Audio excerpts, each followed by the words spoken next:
그 일례로 2006년부터 가수 활동을 시작한 1989년생 테일러 스위프트인데요. 테일러 스위프트는 현재 싱어송라이터로서 프로듀서로서 빌보드 차트 1위를 밥 먹듯이 할 정도로 21세기 최고의 팝 슈퍼스타입니다. 미국 타임지는 2023년 올해의 인물로 테일러 스위프트를 선정하기도 했죠. 하지만 그런 그녀에게도 큰 위기는 있었는데요. 원래 미국의 국민 여동생 이미지로 유명했었던 그녀가 테일러 스네이크라는 별명을 얻게 된 사건이 있었습니다. 테일러는 2009년 데뷔 3년 만에 MTV 비디오 뮤직 어워드 시상식에서 올해의 여성 부문 비디오상을 수상하게 됩니다. 어린 백인 소녀가 급속도로 유명세를 탄 것에 시기심이 들었을까요? 당시 테일러가 소감을 말하던 중 칸예가 무대로 난입한 사건입니다. 칸예는 테일러 네가 받아서 기뻐. 하지만 비욘세의 비디오가 역대 최고의 비디오 중 최고였어. 최고의 비디오 중 하나라고. 라고 발언하며 최악의 민폐를 부린 사건입니다. 이후 이들의 갈등은 고조되었는데요. 화해 기사가 나오긴 했지만 2016년 초 칸예가 페이머스를 발표하며 또 한 번의 사건이 터지고 말았습니다. 칸예는 그 곡의 가사에 난 지금도 테일러랑 성관계할 수 있을 것 같아. 왜냐면 내가 그녀를 유명하게 만들어줬거든. 이런 저질적인 가사에 칸예는 비난을 피할 수 없었는데요. 그런데 칸예는 이 가사는 이미 테일러와 합의된 내용이다. 사전에 통화를 하며 동의를 얻었고 아내 킴 카다시안에게도 허락을 구했다고 해명했습니다. 이에 테일러는 대변인을 통해 나에게 동의를 구한 적 없는 가사라며 부정하였습니다. 하지만 칸예의 부인 킴 카다시안이 패션지 GQ 매거진과 인터뷰를 나누면서 테일러가 거짓말을 하고 있다며 분명히 허락했다고 인터뷰를 하게 됩니다. 그리고 그 후 킴 카다시안은 자신이 테일러가 허락하는 장면을 녹취하였다며 그 허락한 내용이 담긴 녹취록을 SNS를 통해 전 세계로 퍼뜨리게 됩니다. 이에 테일러는 희대의 거짓말쟁이로 거센 비난을 받으며 어린 소녀에게는 잔인할 정도로 여론이 굉장히 나쁘게 흘러갔고 다시 재기에 성공하지 못할 듯 했습니다.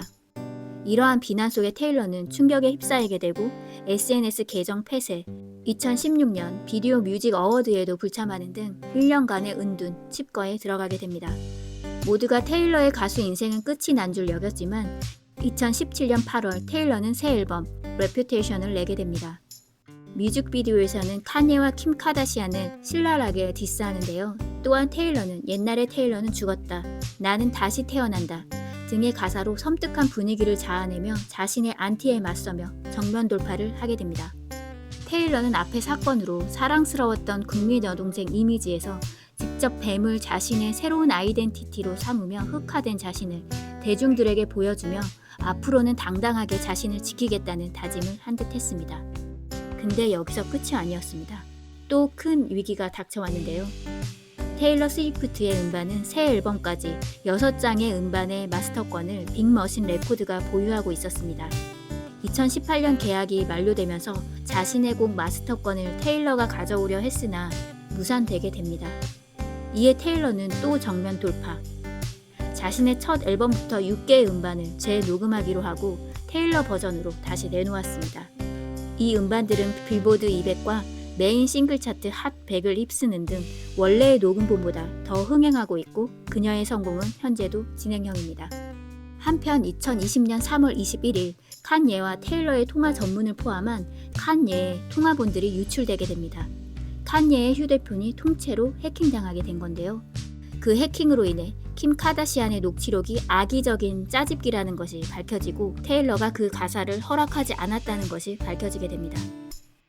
거센 비난 여론으로 재기에 성공하지 못할 것 같았던 테일러는 굴복하지 않았고 수줍었던 소녀에서 자신을 지킬 수 있는 스네이크 여성이 되면서 한층 더 성장하게 되었고 지금은 누구도 범접하지 못할 세기의 가수가 되었습니다. 이런 비슷한 사례는 우리 국민 여동생 아이유도 겪었던 일인데요. 각종 논란과 공격으로 아이유를 깎아내리려 하지만 그런 일을 겪으면 겪을수록 아이유는 더욱더 성장해 나가고 있습니다. 프리드리히 니체는 나를 죽이지 못하는 고통은 나를 더 강하게 만든다고 말했습니다. 여러분들, 우리가 처음 태어나 걸음마를 배울 때 어떻게 했었죠? 일어났다 넘어지고 일어났다 넘어지고를 반복해 결국 우리는 숨쉬듯 걸을 수 있게 되는 성공을 한 경험이 이미 있습니다. 사실 우린 이식하지 못해서 그렇지 실패를 통해 성공을 항상 이뤄낸 경험들이 아주 많습니다. 스스로 옷 입기, 자전거, 구구단 외우기 등등 무수히 많습니다. 그 경험 속에서 수많은 실패를 경험했고 우리는 삶 속에서 크고 작은 실패를 경험하면서 항상 성장하고 있습니다. 당장은 내가 겪은 눈앞의 실패가 숨막히고 다시 일어나지 못할 것 같은 생각이 들 수 있습니다. 하지만 지나고 보면 이 실패가 나를 더욱더 업그레이드 시켜줄 수 있었던 밑거름이 되었구나를 회상하게 될 겁니다. 포기하지 않고 상처 입은 나를 치유하고 준비하고 노력한다면 기회는 반드시 다시 옵니다. 반드시 다시 일어설 수 있습니다. 응원합니다.